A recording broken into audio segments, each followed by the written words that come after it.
सत्यार्थ प्रकाश संक्षिप्त परिचय।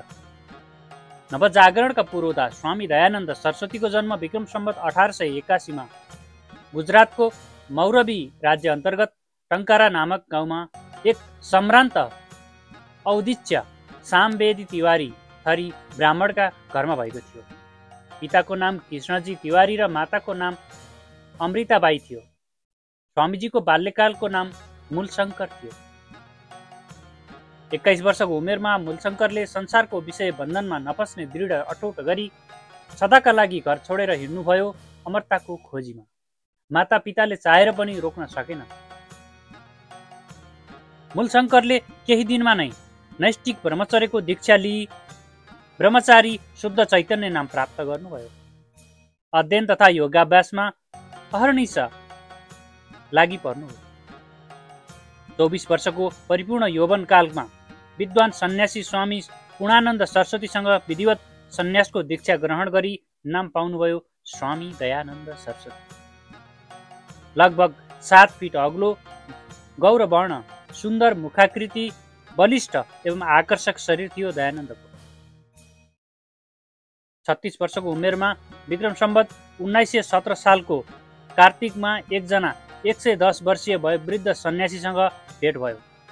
संयोगले उहाँको नाम पनि पूर्णानन्द नै रहेछ तथा उहाँ स्वामी बिर्जानन्दका विद्यागुरु रहेछन्। उहाँको प्रेरणाले पढ्नका लागि आर्ष वाङ्मयका अद्वितीय विद्वान बाल ब्रह्मचारी प्रज्ञाचक्षु स्वामी बिर्जानन्द दण्डीज्यूको विद्यालय मथुरामा पुग्नुभयो। दयानन्दले गुरुको विद्यालयमा पुगेर ढोका खटखटाउनु भयो। गुरुले आफै ढोका खोलेर कठोर परीक्षा लिनुभयो, जसमा दयानन्द सहजै उत्तीर्ण हुनु। आफूले धेरै दिनदेखि पर्खिरहेको छात्र बल्ल आज आइपुगेछ भन्दै ईश्वरलाई अन्तर्हृदयबाट नै धन्यवाद दिनुभयो। शिष्य दयानन्दको पनि स्थिति उस्तै थियो। आफूले खोजे जस्तो, आफूले भने जस्तो र आफूले चिताए जस्तो गुरु बल्ल आज भेट्टाएकोमा प्रसन्नताको सीमा नै। उहाँले पनि ईश्वरलाई धन्यवाद दिनुभयो। कठोर श्रम तप र गुरु सेवा गर्दै लगभग 3 वर्षमै अध्ययन पुरा गर्नुभयो दयानन्द सरस्वती। गुरुवर्य बिर्जानन्दले आफूभित्र भएको सम्पूर्ण विद्या र ज्ञान दयानन्दको हृदयमा मानव जम्मै खनाइदिनुभयो। व्याकरण, अष्टाध्यायी, महाभाष्य, वेद, दर्शन, उपनिषद, छन्द, आयुर्वेद, निरुक्त, ज्योतिष, राजनीतिशास्त्र, साहित्य, भूगोल र इतिहास आदि सबै विषयहरूमा निष्णात बनाइदिनुभयो। स्वामी दयानन्द सरस्वतीले आफ्नो जीवनकालमा जति व्याख्यान दिनुभयो, जति ग्रन्थ लेख्नुभयो र जति पनि शास्त्रार्थ गर्नुभयो, यो 3 वर्षको अध्ययनकै परिणाम थियो। त्यसैले यो स्पष्ट हुन्छ कि 3 वर्षमा उहाँले जति पाउनु भएको थियो त्यो कति मूल्यवान खजाना रहेछ। गुरुवर बिर्जानन्दका श्रीचरणमा बसेर जुन अध्ययन गर्नुभयो दयानन्द सरस्वतीले, उहाँको विचारधारामा पनि एक महाक्रान्ति उत्पन्न भयो, जसले एक विशाल इतिहास बन्न गयो र जनताले उहाँलाई ऋषि तथा महर्षि सर्वोच्च पदवी दिएर सम्मान गरे। उपरोक्त क्रान्तिको मूल स्रोत हो ऋषि दयानन्द सरस्वतीज्यूको युगान्तकारी रचना सत्यार्थ प्रकाश। यसको रचना उहाँले विक्रम सम्वत 1931 मा गर्नुभएको थियो। आश्चर्यको कुरा यो हो कि यस बृहत काय एवं महत्त्वपूर्ण ग्रन्थको रचना उहाँले मात्र 3 महिना र 15 दिनमा गर्नुभएको थियो, जसलाई आधुनिक शिक्षाविद गुरुदत्त विद्यार्थी यामेसीले 14 पटक पढेर मन्तव्य दिएका थिए कि प्रत्येक पटकको अध्ययनमा नयाँ नयाँ रत्न उनका हातमा पर्दछ। सत्यार्थ प्रकाशमा 377 ग्रन्थहरूको विवरण र यसमा 1542 वेदमन्त्र वा श्लोकहरूको उद्धरण दिइएको छ। 4वटै वेद, सबै ब्राह्मण ग्रन्थहरू, सबै उपनिषदहरू, 6वटै दर्शन, 18 स्मृति, सबै पुराण, सूत्र ग्रन्थहरू, गृहसूत्र, जैन एवं बौद्ध साहित्य, बाइबल तथा कुरान आदि सबैको उद्धरण मात्र होइन, अपितु त्यसको समीक्षा र समालोचना समेत गरेको छ। यस्तो प्रसिद्ध क्रान्तिकारी ग्रन्थ सत्यार्थ प्रकाशको गहिरो अध्ययन, मनन र चिन्तन गरेमा मानिसलाई निम्नलिखित विषयहरूको विशेष ज्ञान उपलब्ध हुनेछ। 1.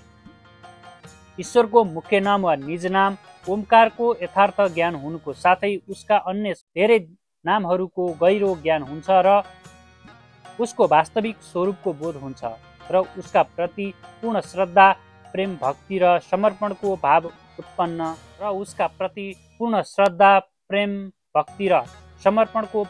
उदय हुन्छ। 2. मातापितालाई सन्तति निर्माण गर्ने कला आउँदछ, जसले गर्दा सन्तान संस्कारवान, ज्ञानी, शिक्षित, स्वास्थ्यवान, आज्ञाकारी र अनुशासित हुन्छन्। 3. संयम, ब्रह्मचारी, शिक्षा एवं पठन पाठनको व्यवस्था, सत्यासत्य ग्रन्थ अर्थात् आर्ष र अनार्ष ग्रन्थहरूको पहिचान, वेद एवं सम्पूर्ण वैदिक वाङ्मयहरूको परिचय तथा आफ्ना समस्त आप्त पूर्वज कपिल, कर्णाद, वाल्मीकि, व्यास, वशिष्ठ, अत्रि, आत्रेय, भरद्वाज, गौतम, पाणिनि, पतञ्जलि, कात्यायन, वात्स्यायन, शुक, शौनक, वैशम्पायन आदि समस्त वैज्ञानिक ऋषि महर्षिहरूप्रति तथा राम, कृष्ण, जनक, जानकी, कौशल्या, पार्वती, गार्गी, दाक्षी, कात्यायनी, सूर्या, सरस्वती र अपालाहरू माथि अत्यन्त श्रद्धा उत्पन्न हुनेछ। 4. गुण, कर्म र स्वभाव अनुसार वर्णाश्रम व्यवस्थाको पूर्ण जानकारी हुन्छ। 5. सत्यार्थ प्रकाशको अध्ययनले यम नियममाथि अष्टाङ्ग योगको बोध हुन्छ र मानिसहरू योगाभ्यासमा अग्रसर हुन्छन्। हृदयमा ज्ञानको ज्योति बल्दछ र अज्ञानता नाश हुन्छ। 6. अन्धविश्वास, पाखण्ड, रूढिवाद, अन्ध परम्परा, कुरुडम, भूत प्रेत, पिचास, डाइनी, बोक्सी, ओझा, बिजुवा, झाँक्री, झारफुक, जन्तर मन्तर, ताबिज र टुनामुना आदिको जकडमवादबाट मानिसहरूलाई मुक्ति मिल्दछ।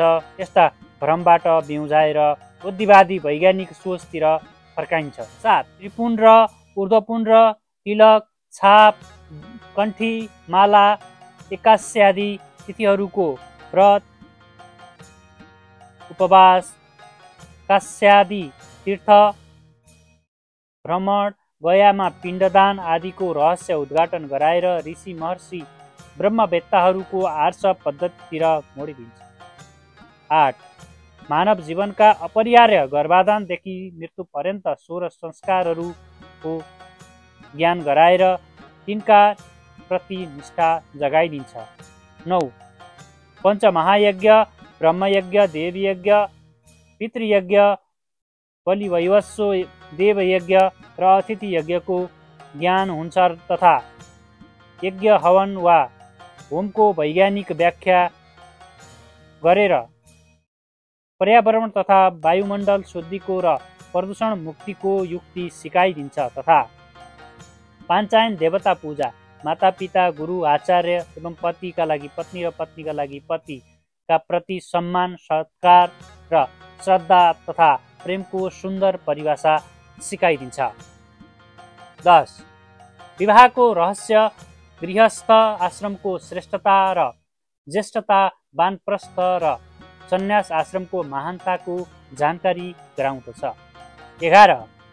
हृदयमा देश, धर्म र समाजको सेवा गर्ने भाव स्वतः स्फूर्त जगाइदिन्छ, साथै ईश्वरको स्तुति, प्रार्थना र उपासनाको यथार्थ विधिको जानकारी गराइदिन्छ।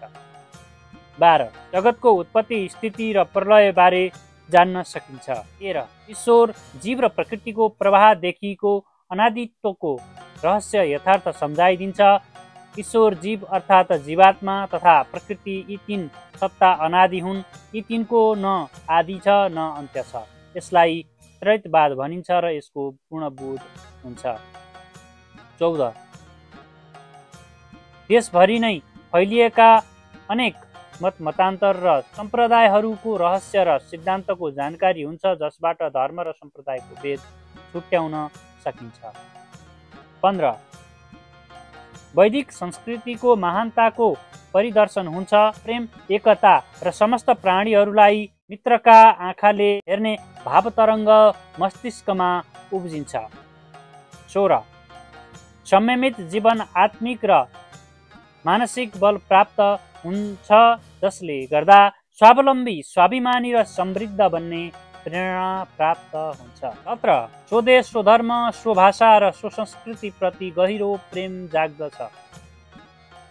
18 नक्कली बाबाहरूको मायाजाल र फलित ज्योतिष निसारताबाट बच्न सकिन्छ। 19 अप्राकृतिक भोजन जस्तै मासु, माछा, अन्डा र कुनै पनि प्रकारको मदिरापानका साथै सुर्ती, तमाखु, गाँजा, भाङ, बिँडी, चुरोट आदिको सेवनबाट छुटकारा दिलाएर शुद्ध, पवित्र र सात्विक भोजन गर्न सिकाउँदछ। 20 प्राणी मात्रका प्रति प्रेम, करुणा, वात्सल्य, मैत्री र अपनत्वको भावना अङ्कुरित भएर हृदय फराकिलो बनाइदिन्छ यस महान ग्रन्थ सत्यार्थ प्रकाशले। अतः यस्तो अनेकौं गुणहरूको सागर सत्यार्थ प्रकाश अवश्यमेव पढौँ र जीवनलाई सार्थक बनाऊ।